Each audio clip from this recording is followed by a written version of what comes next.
Hello, my name is Tamika Manning, and I did my research paper on food insecurity. Um, Food insecurity is the inability to obtain and maintain adequate food consistently. Individuals and families that are faced to deal with where their next meal is coming from are dealing with a health and social issue. So here are some fast facts. 1 in 5 children in America struggle with hunger. There are 58,000 food pantries. 49 million Americans live in food insecure households with a median annual income of $9,175. And 1 in 7 Americans are using food pantries each year.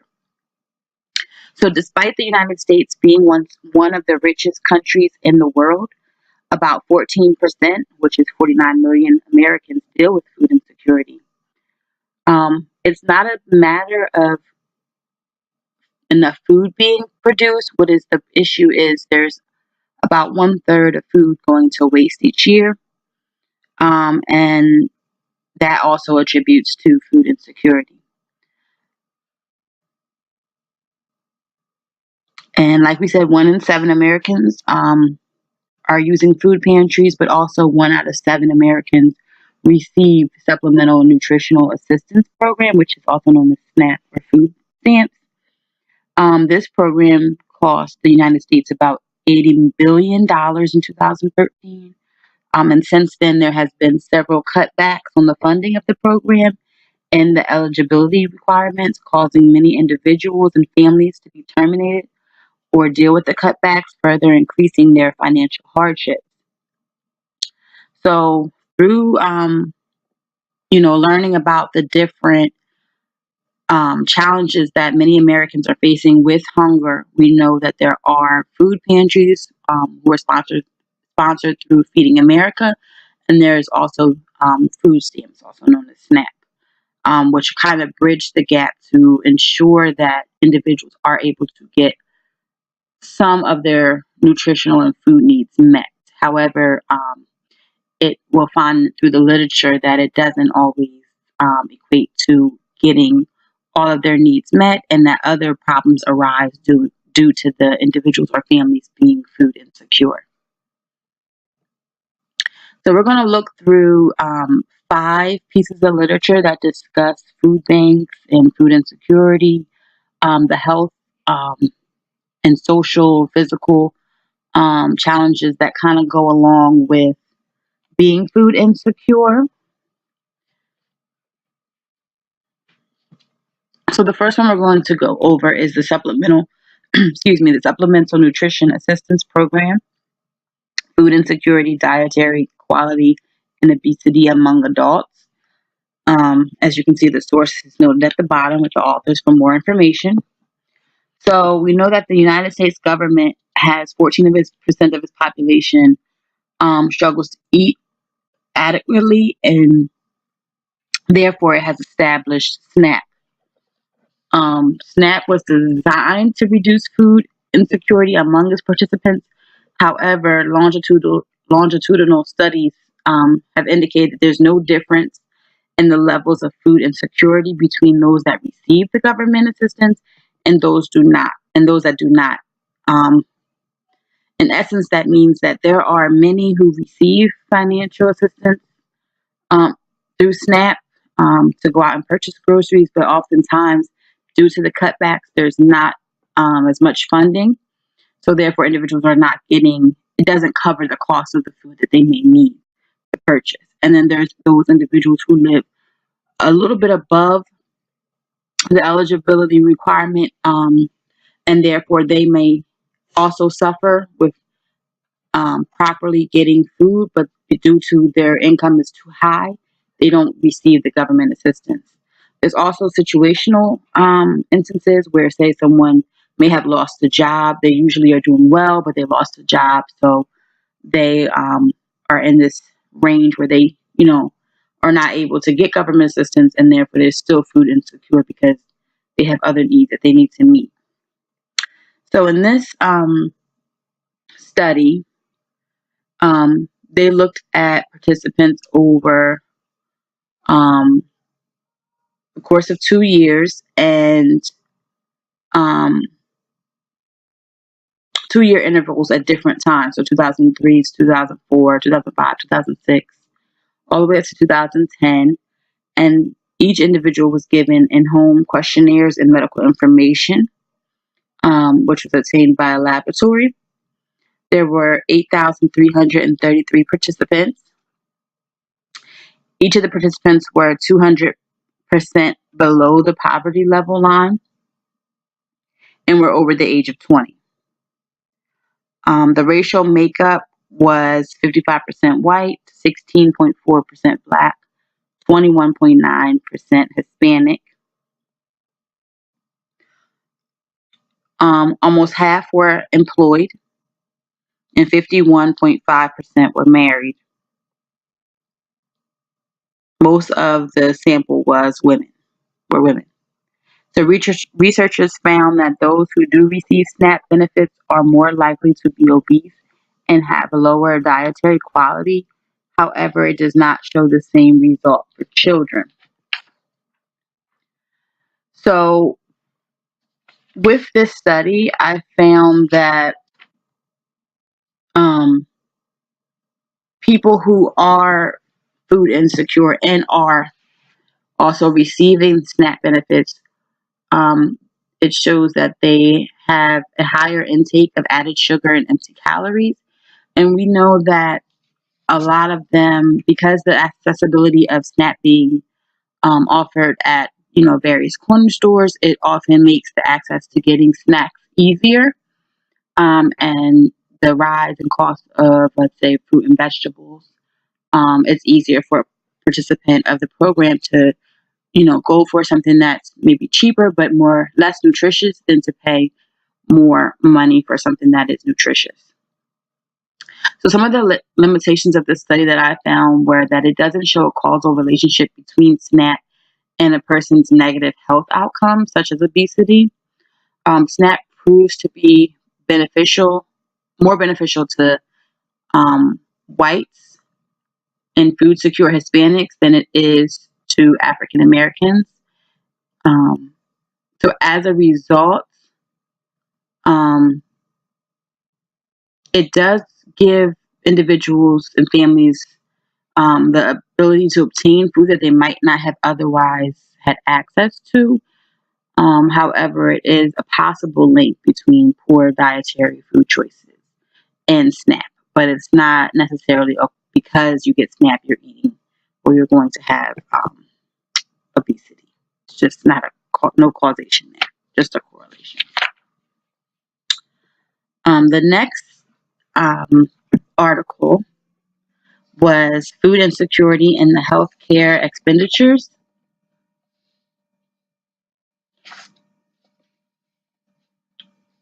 So in this study, there were 16,663 participants, and the researchers' goal was to find the link between food insecurity and its health consequences that make it a national health concern. They indicated that poor health leads to the inability to work, which causes a decline in income. So with the lack of finances, one would purchase cheaper food, which is often unhealthy. Poor food choices lead to chronic health issues, poor mental health, and disease. This article kind of links, back to the first one, of those who receive food stamps, because those who receive food stamps are more likely to have obesity and other health issues. And then this article is stating that those who are food insecure, that they're more likely to have the health issues, and because of that, there's such a high number of those who have high health care expenditures. So, and then once they have these high healthcare expenditures, they're either disability and not able to work, or they're not able to pay out the healthcare costs that they may need, like such as medication. And they often have to weigh the cost and benefit of, do I get my medication or do I buy food? Do I stay in pain but I'm able to eat, So it's kind of like a back and forth conversation that they have with themselves. So the National Health Interview Survey, NHIS, conducted a cross-sectional survey, which I said consisted of 16,663 participants. And what they found was those with public health insurance or who lacked insurance were at a greater risk for inadequate food. So, for example, um, if an individual had diabetes, um, they were more likely to not be able to pay for their medical costs or their um, medications for than someone who is not food insecure. So, um, the results of the study show a causal relationship between food insecurity and healthcare expenditures. The lack of consistent access to food and health food choices directly impacts one's health. As a result, this is a health concern for America.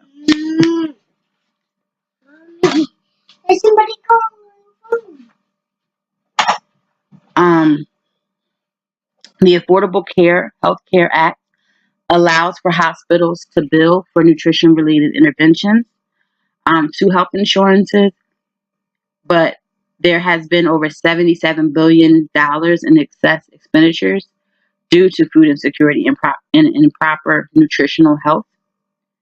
So, with proper nutrition education courses, intervention services, the financial impact of healthcare expenditures can decrease over time.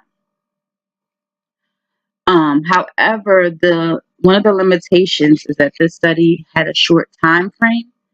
The study only followed participants for 2 years, so it's hard to determine if food insecurity would bring down um, the cost of healthcare or if it would not. Also, the survey is a self-report, and individuals may not have fully disclosed their correct information due to maybe embarrassment. Another limitation is that food insecurity um,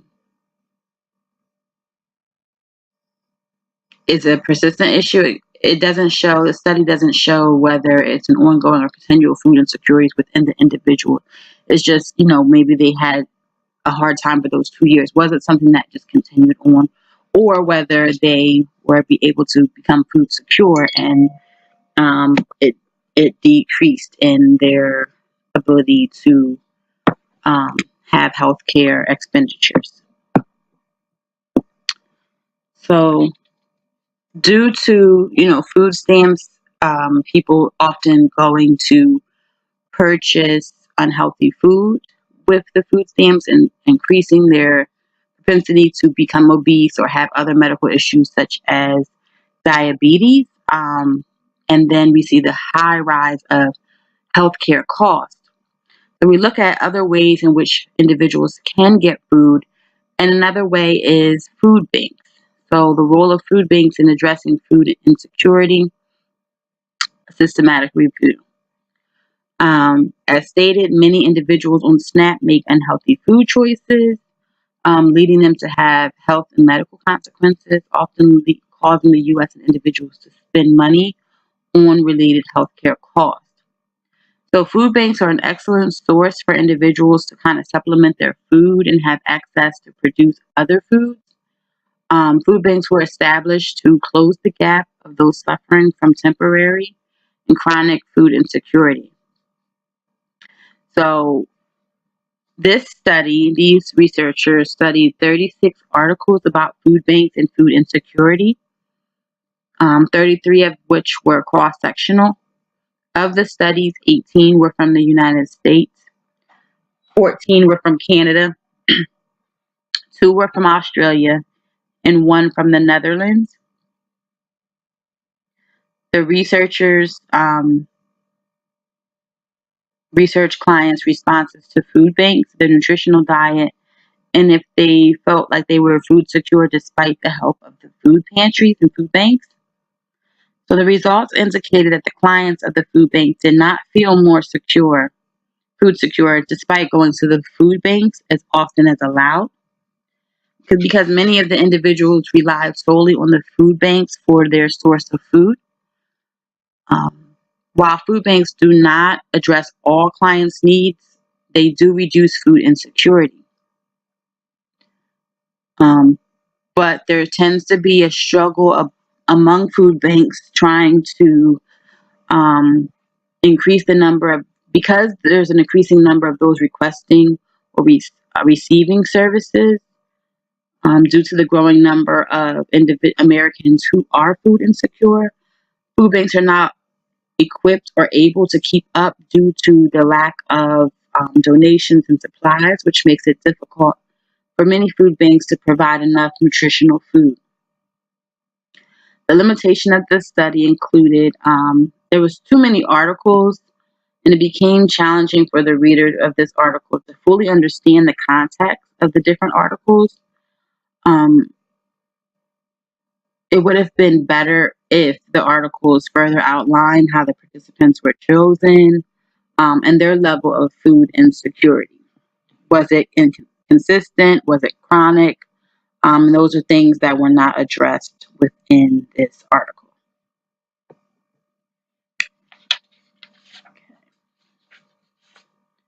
The next article was Household Finance and Food Insecurity. Household financial strain is a precipitating factor for food insecurity.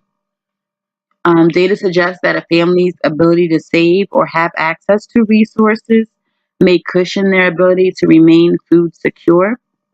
So, according to research, income, education, age, gender, race, marital status, number of children, and their participation in SNAP are all determinants of the level and consistency of an individual or family's food insecurity. So we see that the researchers tested the validity of the household finances affecting the family's food insecurity. First, they created a food security core module survey, which was composed of 18 questions. The survey pretty much assessed the participants' level of food insecurity over the past 12 months. It was an 18-question survey. However, if the family had children, they were given a survey with 10 questions. It was the same questions as within the 18, but it was just the first 10 questions and left out the last 8 if they had children. And they were also tested based on different criteria, including like debt income ratio, financial assets, poverty, just to kind of get a gauge of what their finances were like. So there were 6,244 participants. Many had less than a 4-year college education. The mean annual salary was about $67,000, which was higher than the national average for those who are usually food insecure, and 6% of the survey sample received food stamps. The findings show that households are unable to maintain savings, are financially strained, or do not possess liquid assets, are more likely to be food insecure. Financial strain leads to the inability for the households to purchase assets or borrow money. So, some of the limitations that I found in this were that individuals that were surveyed were from 2003, even though this is a fairly new data research paper that they used in surveys from 2003. So it made it difficult because there's been great economic differences between 2003 to 2018, which can't really be addressed within this paper, this lit review. So that was a challenge, because the United States has changed significantly, and this survey also excluded seniors and individuals with no income. So we're unable to gain a full insight in the high levels of food insecurity. And we can see that with the high number of income. I mean, the mean salary was 67,000, which is, not the same as today due to economic changes within the economy. So the final one is the food insecurity and housing instability to vulnerable families. Um, this There's about 57% of clients who receive food from food banks. I'm sorry, must choose between paying for their food or for housing. So that becomes a challenge where they're trying to determine: do we pay, like we said earlier, with as far as healthcare? Do they pay for their healthcare costs, their medicine, or do they buy food? And it often leads them into a financial bind, or into food insecurity. So we know that economic hardship, single parenthood, poverty is attributed to the rise of food insecurity. So this is food insecurity is linked to housing instability. So housing instability is defined as homelessness, overcrowding, moving more than once per year, eviction, and missing rent or mortgage payments. These challenges are often prevalent for individuals who are low income. Housing instability can lead to negative mental and physical health outcomes. Um,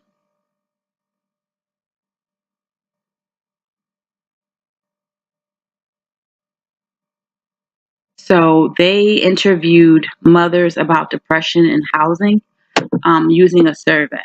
So the parents were interviewed at birth, 1 year, 3 year, 5 year, and 9 years. There was 2,481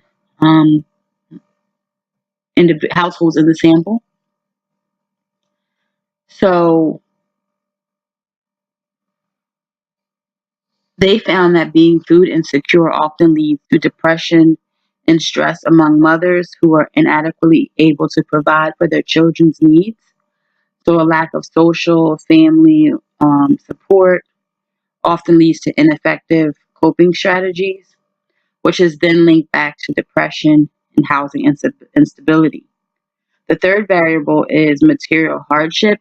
If a parent is unable to pay a bill, then they are negotiating whether they should pay the bill versus purchase groceries with the limited money they do have.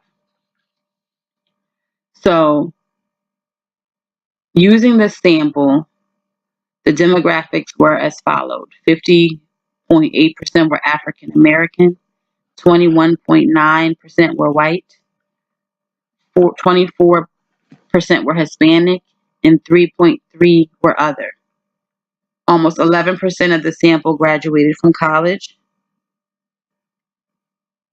The results indicated that out of the 2,481 households, about 22.7% dealt with housing instability, and the same number also dealt with food insecurity. So we see that the same number dealt with both issues. So food insecurity increases the risk of housing instability due to financial hardship and lack of support. Access to resources such as public assistance programs reduce hardship and reduce the propensity for individuals and families to become food insecure or have housing instability. According to the research, mothers who experience food insecurity often have financial hardship, are not employed, in an unstable relationship with their child's father, and are more likely to have a history of substance abuse. There are many different definitions within this study to determine if an individual faces housing instability. That is found to be a challenge within this article because it focused on housing instability being defined as an eviction, moving more than once, trouble paying for rent or mortgage by having a missed payment, within the past 12 months. And it didn't gauge the different challenges of somebody maybe moving 6 times versus somebody moving twice. Um, so that was really challenging to gauge the information for how someone really moved and the different challenges and levels of housing instability.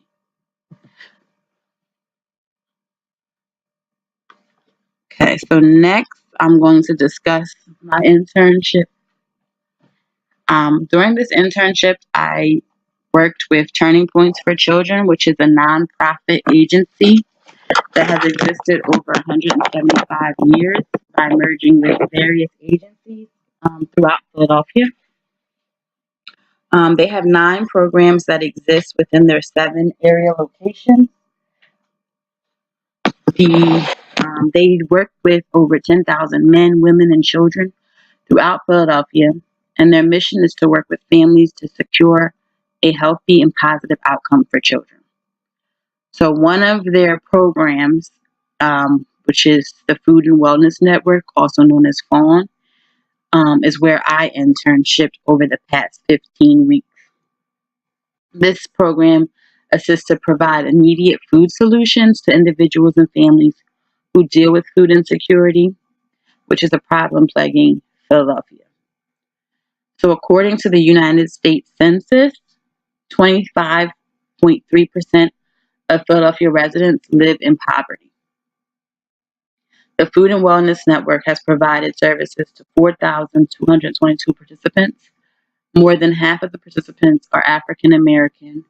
Over 1/3 of the participants are over the age of 55, and about 48% of the participants are between the ages of 19 and 40.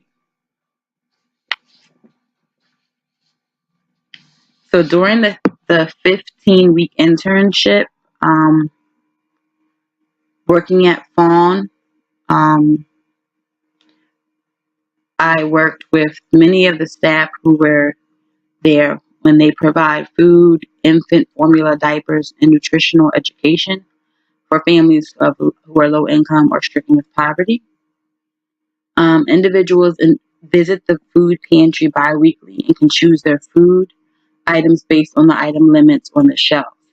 So Fawn is a food choice pantry, which means they go in and they're able to pick out the food that they want based on the items that they're allowed to take. So if they go to, for example, the first shelf and it's filled with fruits and vegetables, canned fruits and vegetables, and they're allowed to take 2, they can either take 2 vegetable cans, they can take whatever they want. It's their choice. So it's not a pre-packaged or directed food pantry. So when working with individuals and families who experience food insecurity, I believe that it is important to understand the adversities that they are dealing with. And one of the families in crisis courses that I had taken for this program, we really learned about family crisis and their resiliency. So throughout reading about food insecurity and how families often have to choose either between healthcare or bills or other things rather than purchasing food, it really led me to try to understand their situational stressors and how the issue should be addressed at the personal level in order to really be effective, for them to be effective functioning parents and families. So one of the things that I did was I sat down with my site supervisor, and I noticed that a lot of families were coming in and looking to find resources. And by actively working with many of the families, I found that they were really unaware of what was out there. And kind of switched up what I wanted to do, my mindset of what I wanted to do as an internship project within the farm food pantry.